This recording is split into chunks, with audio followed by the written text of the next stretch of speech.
এখন আমি যদি প্রশ্ন করি যে আপনাদের এভারেজ এজ কত, তারপরে বলবেন হয়তো 20 ইয়ার্স বা 25 এভারেজ। অ্যান্ড আমি যদি বলি আপনাকে যে আমাদের উম্মার গড় আয়ু কত, নবী সাল্লাল্লাহু আলাইহি ওয়াসাল্লাম বলে গেছেন 60 থেকে 65 বছর, 60 থেকে 65। তাহলে আপনার শেষের 5 বছর আপনি বাদ দেন।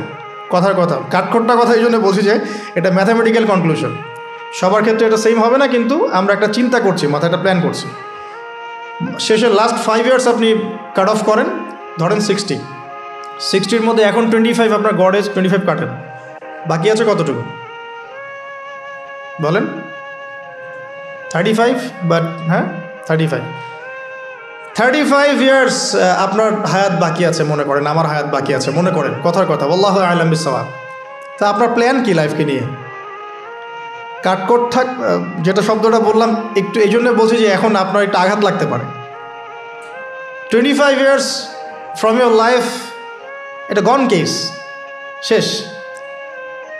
এই 25 বছর আপনি কি করেছেন? You really what have you done? কী করেছেন আপনি এই 25 বছরে? সত্যি সত্যি কি 25 পারা কোরআন পড়েছিলেন কি? 25 বার কোরআন দেখেছেন কি চোখ দিয়ে? 25 বার নামাজের জন্য মসজিদে গিয়েছেন কি? জাস্ট আস্ক ইউরসেলফ, মানে এই কথাগুলো আপনি আপনাকে আজকে রাত্রে জিজ্ঞাসা করবেন। আপনি 25 বছরে সম রেখেছেন কয়টা? ধরেন ফরজ হয়েছে বুঝলাম 10 বছরের পরে, 15 বছর হিসাব করেন তাহলে। 15 বছর কয়টা বই পড়েছেন? কতদিন পড়েছেন? কয় ওয়াক্ত নামাজ পড়েছেন? কত টাকা সাদাকা করেছেন? দিনের জন্য কি করেছেন যেটা করলে ওই যে দুর্বল জায়গা থেকে দিনটা আবার শক্তিশালী হতো? কারণ একা তো হয়নি, সামগ্রিকভাবে হয়েছে। 23 বছরে সামগ্রিকভাবে হয়েছে, দিন তো একা বিষয় হয়নি। তো এই কঠিন ক্যালকুলেশনটা করার পরে এটাও করেন প্লিজ, যে 25 বছরে পাপগুলো কি কি করা হয়েছে? এই 25 বছরে পাপগুলো কি কি করা হয়েছে?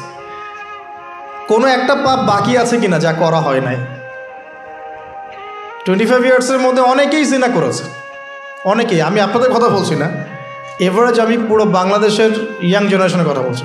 25 বছরের ইয়াং এই প্রজন্মটা, এই লেটেস্ট যে প্রজন্মটা, এদের অনেকেই জিনা করেছে, বিবাহ বহির্ভূত সম্পর্ক। এবং আমরা এখন জেনাকে অনেক সময় উস্কেও দেই, আমরা অনেক সময় এটাকে প্রমোটও করি, আমরা এটাকে ফ্যাশনও মনে করি। কারণ আমাদের ঢাকায় মানুষ বলে যে তোর গার্লফ্রেন্ড নাই, এটাই হচ্ছে ওদের কাছে অবাক করা বিষয়। সবাই ঘুরে, ঈদের দিন তুই ঘুরতে পারিস না? আমাদের ফ্যামিলির মধ্যে একজন বলতেছিল তার মেয়েকে, সবাই ঈদের দিনে বাইরে যায়, তুই যেতে পারস না? ঢাকায় এভাবে কথা বলে। তার মানে এটাই ফ্যাশন, মানে আমরা জেনাকে উস্কেও দিচ্ছি। তার মানে 25 বছর আমরা অনেকে জেনাও করেছি।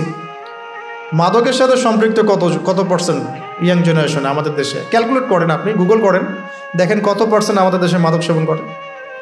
ইভেন এখন কিশোর গ্যাং বের হয়েছে, কিশোর গ্যাংয়ে অনেক যুবকরা যায়, অনেকে রাস্তাঘাটে মারামারি করে, অনেকে পলিটিক্যাল দলাদলির মধ্যেও আছেন অনেকেই, এবং এখানে ভাই ভাই রক্ত ঝরাই আমরা। উভয় মুসলিম, কিন্তু উভয় মুসলিম, জুমার দিন একসাথে নামাজ পড়ে। তাহলে এটা কোন দর্শন যেটা আমার ভাইকে শত্রু বানিয়ে দিল, আর পশ্চিমারা গাছের আড়ালে বসে বসে হাসছে? কারণ এই দর্শনগুলো তো ওরাই দিয়েছে। তো 25 বছরের পাপগুলো একটু ক্যালকুলেট করি। প্রিয় দিনী বোন, একটু হিসাব করবেন যে 25 বছর আপনি কতদিন পর্দা করেছেন, কত 25,000 মানুষ আপনার চেহারা দেখেছে কিনা? এই 25 বছরে কত হাজার মানুষ আপনার চেহারা দেখেছে? আর ছেলেরা আপনাকে দেখলে কখনো চেহারা সুরত দেখে না। বেগানা নারীর দিকে একটা ছেলে যখন তাকায় এবং সেক্সুয়াল ডিজায়ার নিয়ে তাকায়, তখন সে চোখ দিয়ে তাকে রেপ করে। ভেরি সরি টু সে যে আপনি প্রচুর চোখ দিয়ে রেপড হয়েছেন প্রিয় দিনী বোন। অনেকেই আপনাকে চোখ দিয়ে রেপ করেছে, আপনি বুঝতেই পারেন নাই। তো এই 25 ইয়ার্সে আমরা অনেক কিছুই করেছি, অনেক কিছুই করি নাই। এখন একটু আজকে সাদা একটা কাগজ নিয়ে আমরা একটা হিসাব করব যে আমরা 25 বছরে কী কী করেছি, কী কী করি নাই, কী কী পাপ করেছি, কী কী করি নাই, কী কী পুণ্য করেছি, কী কী করি নাই। আমি আগে মনে করতাম যে একটা খালেস তওবা ইনশাআল্লাহ আল্লাহ পাক সব মাফ করে দিবেন। আসলে আল্লাহ পাক মাফ করেই দিবেন, কিন্তু ভিতর থেকে স্যাটিসফাই হতে পারবেন না আপনি। এখন যদি আপনি এখান থেকে আমার এই লেকচারটা শুনে আল্লাহর ওলি হয়ে যান এবং আপনি বড় মুহাদ্দিস, মুফতি, দিনের বড় দায়ী ইলাল্লাহ, বড় পলিটিশিয়ান, বড় ইঞ্জিনিয়ার, মানে যারা ওয়ার্ল্ডকে ইসলাম স্ট্যাবলিশমেন্টের দিকে নেতৃত্ব দিচ্ছেন, এমনও মানুষ যদি আপনি হয়ে যান, আপনি এই 25 বছরের ঋণটা শোধ করতে পারবেন না। এই 25 বছরের ঋণ আপনাকে প্রতিনিয়তই ভিতরে ঢুকিয়ে মারবে, যেটা আমাদেরকেও মারে ভিতর থেকে। যে আমরা যদি আগে থেকে বিষয়গুলো বুঝতাম, যদি আরও আগে থেকে স্টাডি করতে পারতাম, আরও বেশি যদি আমি আলেম ওলামার সাথে মিশতে পারতাম, আরও যদি বেশি গভীরে যেতে পারতাম, তাহলে কতই না ভালো হতো। তো আমি আশা করি কথাগুলো আপনাদের কলিজায় পৌঁছাবে ইনশাআল্লাহ। এখন লাইফের এটা সবচেয়ে ভাইটাল পার্ট। এই সম্পর্কে আমি জাস্ট 2টা হাদিস বলে আস্তে আস্তে কনক্লুশনের দিকে যাচ্ছি। নবী সাল্লাল্লাহু আলাইহি ওয়াসাল্লাম বলছেন যে 7 শ্রেণীর মানুষকে আল্লাহ পাক কিয়ামতের দিনে আরশের ছায়া দিবেন। কত শ্রেণী ভাই? তার মধ্যে সেকেন্ড শ্রেণীটা হচ্ছে সেই যুবক নাশা ফি ইবাদাতিল্লাহি তাআলা, যে আল্লাহ পাকের ইবাদতে তার যৌবনকালটা কাটিয়ে দিয়েছে। এখনো বাকি আছে আপনার সামনে। যৌবনকাল কতটুকু? হয়তো 15 to 40। তার মানে এখনও 40 বা 50 বছর পর্যন্ত আপনার যৌবন টিকে থাকবে ইনশাআল্লাহ, যদিও বা এই যুগে থাকে না আর কি। আমরা তো ফ্যান্টাসিতে ভুগি অনেক সময় 4টা বিয়ে। বাস্তবতা হচ্ছে এই যুগে একটাই ডিফিকাল্ট। একজনকে সন্তুষ্ট করে কি ডিফিকাল্ট। এখন সেই যুগ না তো। আমরা তো হর্স রাইড করি না, আমরা তো এক্সারসাইজ করি না, আমরা তো এখন অনেকে খেলিও না। আমরা ফাস্ট ফুড খাই, আমরা হাইজেনিক খাবার খাই না, আমরা আগেকার মানুষদের মতো অনেক কিছুই করি না। এনভায়রনমেন্ট নষ্ট হয়ে গেছে, পলিউশন আছে। সব মিলে এখন আমাদের যৌবন যে 50 বছর পর্যন্ত থাকবে, এটা নিশ্চয়তা দেওয়া যাচ্ছে না যদি আমরা বেঁচেও থাকি। আর কত যুবক যুবতী ভাই বোন যে যৌবনকালেই চলে যায় তার তো ঠিক নাই। এই যে ঈদের দিন প্রেমিকাকে নিয়ে বাইক চালাচ্ছে একদম ঝড়ো গতিতে, ট্রাকের নিচে পড়ে শেষ। যৌবন সম্পর্কে এই বিষয়ে আমি 2টো হাদিস বলার নিয়াত করেছিলাম। তো প্রথমটা শুনিয়েছি মোটামুটি, সেটা হলো নবী সাল্লাল্লাহু আলাইহি ওয়াসাল্লাম বলেছেন যে কিয়ামতের মাঠে আল্লাহ রাব্বুল আলামিন যে 7 শ্রেণীর মানুষকে তার আরশের ছায়া দিবেন, তার মধ্যে 3য় শ্রেণী হচ্ছে সেই যুবক যে তার যৌবনকালটাকে আল্লাহর পথে উৎসর্গ করেছে বা কাটিয়ে দিয়েছে। আরেকটা হাদিস যেটা বলতে চাচ্ছিলাম সেটা হলো কিয়ামতের মাঠে 5টা প্রশ্ন হবে, স্পেশাল 5টা প্রশ্ন, যে 5টা প্রশ্নের উত্তর না দেওয়া পর্যন্ত কাউকে ছাড়া হবে না। তার মধ্যে প্রথম প্রশ্নটাই হচ্ছে তোমার জীবন কোন কাজে কাটিয়েছো, এবং দ্বিতীয় প্রশ্ন হচ্ছে তোমার যৌবন কোন কাজে কাটিয়েছো। সো আমি বলছিলাম আপনাদেরকে যে যৌবনকালটাকে যদি আমরা আল্লাহর পথে কাটাতে পারি, ইনশাআল্লাহ তাআলা আমাদের এই যে উদ্দেশ্যটা, যে নিজেরা দিন পালন করব, নিজের পরিবারের মধ্যে প্রতিষ্ঠা করব, আমাদের সমাজে দিন ইসলামের দাওয়াতি কাজ করব, যেখানেই থাকি সৎ থাকব, একদিন ইনশাআল্লাহ দিন আবার বিজয়ী হবে, এই যে স্বপ্নগুলো, এগুলো বাস্তবায়িত হবে ইনশাআল্লাহ তখনই যখন আমরা নিজেরা পরিবর্তিত হয়ে সমাজের জন্য ভালো কিছু বয়ে নিয়ে আসবো ইনশাআল্লাহ। তো আমি জাস্ট কয়েকটা পয়েন্ট আপনাদের সাথে একটু শেয়ার করে শেষ করে দেব যে এখন থেকে কিভাবে আপনারা বা আমরা আমাদের যৌবনটাকে আল্লাহর পথে কাটাতে পারি। প্রথম যে পয়েন্টটা আমি লিখে নিয়ে এসেছি সেটা হলো, আমি একটু বলেওছিলাম যে আমাদের নিজস্ব খসড়া একটা আমলনামা তৈরি করতে হবে আর কি।